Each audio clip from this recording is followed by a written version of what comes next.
नमस्कार मित्रों। आज 2 अक्टूबर है, महात्मा गांधी का जन्मदिन।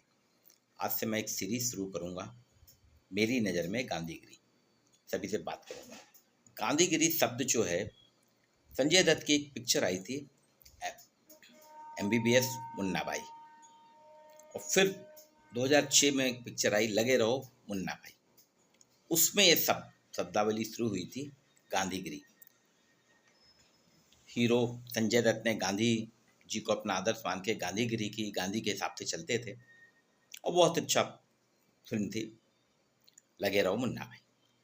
पर गांधीगिरी क्या है, क्यों है, आजकल सभी कोई इसका प्रयोग करते हैं। गांधीगिरी, लोगों के बोलचाल व्यवहार सब कहते हैं मैं तो गांधीगिरी कर रहा हूँ।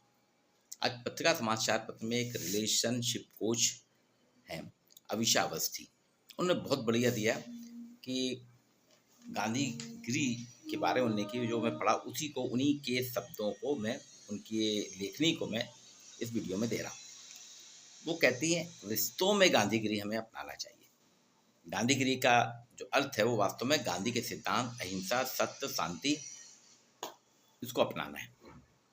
वो कहते हैं समस्याएं जो हैं लड़ाई झगड़े से नहीं बल्कि शांति और प्रेम से जीती जा सकती हैं, और बॉलीवुड में तो दिखाई गया है।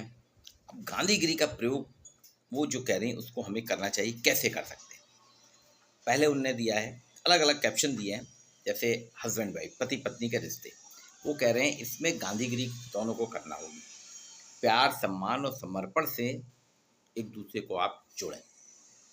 गांधीगिरी जो है वो कहते हैं सिद्धांत है गांधी जी के, आपसी समझ, धैर्य, क्षमा, प्रेम अगर आप रखते हैं तो आपके संबंध, हस्बैंड वाइफ के रिलेशन बहुत अच्छे होंगे। क्षमा, गांधी जी सब कुछ क्षमा ही करते थे, वो माफ़ करने की बात करते थे। इसलिए दाम्पत्य जीवन में भी जरूरी है कि छोटी छोटी बातों पे गुस्सा ना करें। गलतियां सबसे होती हैं, लेकिन उनको माफ़ करके आप रिश्तों को मजबूत करिए, आगे बढ़े। धैर्य रखें, वैवाहिक जीवन में धैर्य की जो है आवश्यकता है। हम धैर्य नहीं रखना चाहते, बहुत जल्दी धैर्य छोड़ देते हैं। जब भी कोई बहस मतभेद हो, तुरंत समाधान ढूंढने के बजाय एक दूसरे को सोचने समझने का समय दें। गांधी जी ने समय और धैर्य की शक्ति में बहुत विश्वास रखा।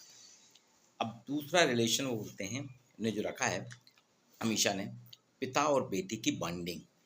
पिताजी और बेटी के बीच में बाइंडिंग कैसी होना चाहिए? गांधी जी के सिद्धांत को अगर आप अपनाते हैं तो पिता और बेटी के साथ ऐसे रिश्ते बन सकते हैं जो सत्य, समझ और सहानुभूति होंगे और जीवन भर चलेंगे।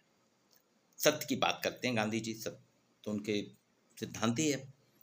बोले पिता द्वारा भावनात्मक रूप से एक अनुकूल वातावरण में बेटी, अगर ऐसा पिताजी एक अनुकूल वातावरण बना दें, भावनात्मक रूप से, इमोशनल रूप से अगर पिता ऐसा वातावरण बना देते हैं तो उनकी बेटी अब बिना किसी भय के अपने पिता से बात कर ले। अभी क्या हो रहा है, बेटियां पिता से बात नहीं करती, माँ से करती हैं।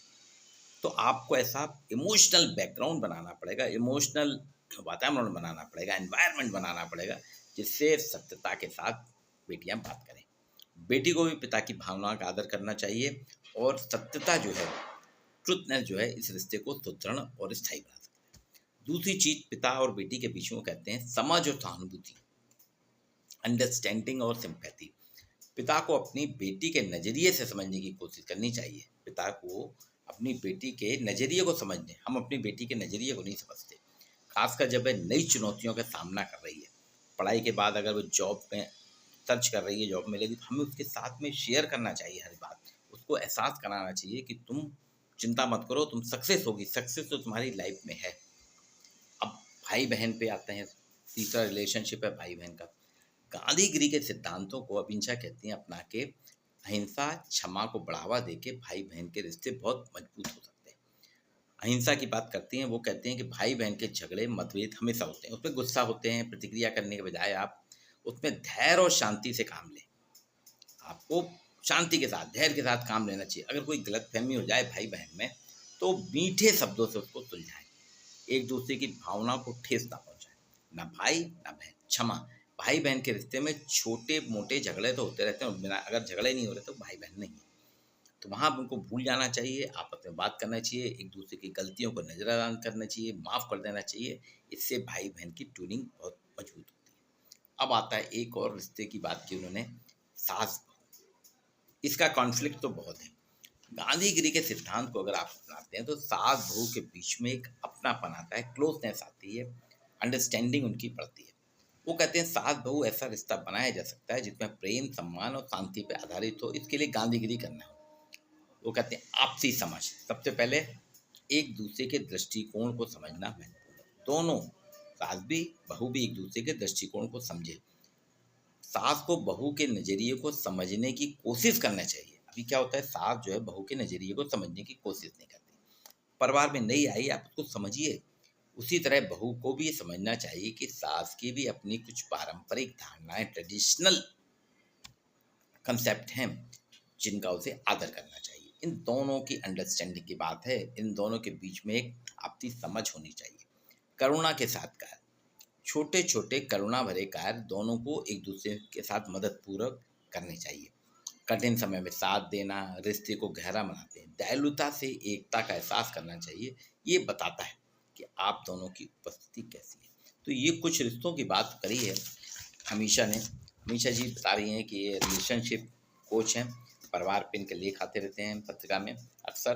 तो इनने पति पत्नी के संबंधों की बात की है, भाई बहन के संबंधों की बात की, पिता और बेटी की बाइंडिंग की बात की है। तो वो बोलती हैं कि ये रिश्ते अगर आप गांधीगिरी का अपनाते हैं तो आपका पारिवारिक दाम्पत्य जीवन बहुत मजबूत होगा। आज जो हमारे परिवार बिखर रहे हैं, परिवार टूट रहे हैं, परिवार संस्था संकट में आ गई है, समाज शास्त्रियों को इस पर निरंतर काम करना है। और फैमिली मैरिज एंड किनशिप तो एक संस्था ही है जिसके अंतर्गत काम होते हैं, समाजशास्त्री लोग करते रहते हैं। फैमिली मैरिज एंड किनशिप के अंतर्गत यहाँ पे अमीषा अवस्थी के जो रिलेशनशिप कोच हैं उनके सिद्धांतों को अगर अपनाएं तो समाजशास्त्री हमारे जितने भी साथी लोग हैं वो कुछ एक सैद्धांतिक कंसेप्ट दे सकते हैं, अवधारणा प्रस्तुत कर सकते हैं। तो ये गांधीगिरी पे मैंने आपके साथ कुछ बातें रखी हैं, निरंतर रखूँगा। इसको आप लाइक और शेयर कीजिए। और आपके साथ चर्चा है कि आपको अगर इसमें लगता है कि क्या होना चाहिए तो आप भी अपने विचार दे सकते हैं। आप अपने वो व्यूज़ दे सकते हैं। उस पर मैं प्रयास करूँगा कि गांधीगिरी समाज की नज़र में या 2024 में गांधीगिरी कैसी। आज के लिए इतना ही।